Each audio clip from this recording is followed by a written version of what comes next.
So next up we have each candidate in the same order answering the question that they received in advance of the night's hustings. And if you didn't see the question on Facebook, it'll be up on the screen as each candidate is answering the question. So, yeah.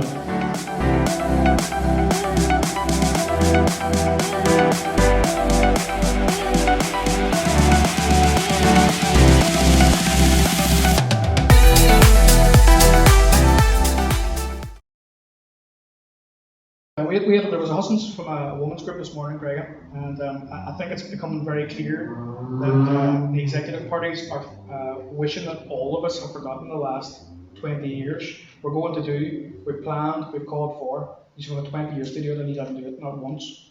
Workers, particularly in the public sector, have been absolutely shafted by this executive, whether that be through public sector pension reform. In the last mandate that the Sinn Féin supported alongside the DUP, they're absolutely shaft essential workers like firefighters out of thousands of pounds of their own pension. That's easily forgot. What's also easily forgot is whenever I, just as a voter, expect that people will act on what they say. There was two, the previous speaker mentioned particularly about women. I always try and treat people how I've been treated, and I accept that not everybody does that.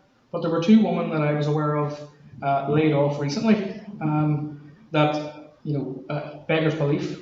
One of them was Karen Mullen, and the other one was Martina Anderson.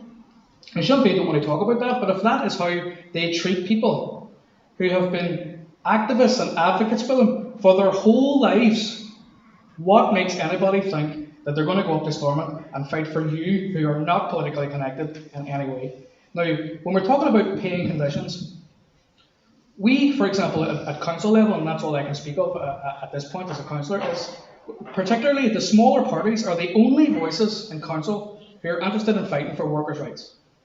When, for example, it came to the striking workers, council workers over the last number of weeks, and we had confidential meetings about it, I can tell you here and now, it was the only people who were interested to make sure that those workers were looked after, and the council made sure that it met every obligation to them, was the smaller parties.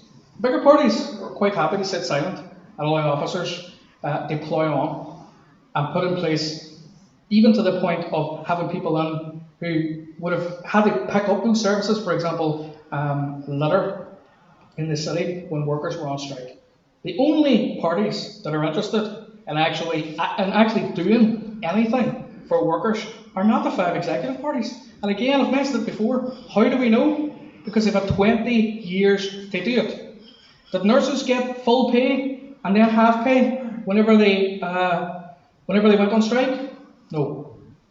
The parties here did. All of them, including people before profit, I have to say, who aren't in the executive, but Jerry Carroll got the exact same money as the rest of them did.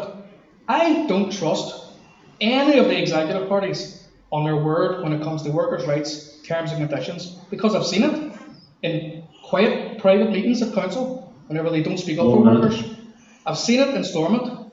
I've seen them go and cut workers' pay at 2 o'clock, and at 3 o'clock be standing outside buildings in Guildhall Square protesting with workers against the cuts they just implemented. If people are really going to be hoodwinked by what these parties are telling us that they're going to do now, the only thing that it proves is that they are absolutely terrified of the power that workers will actually exercise on May the 5th.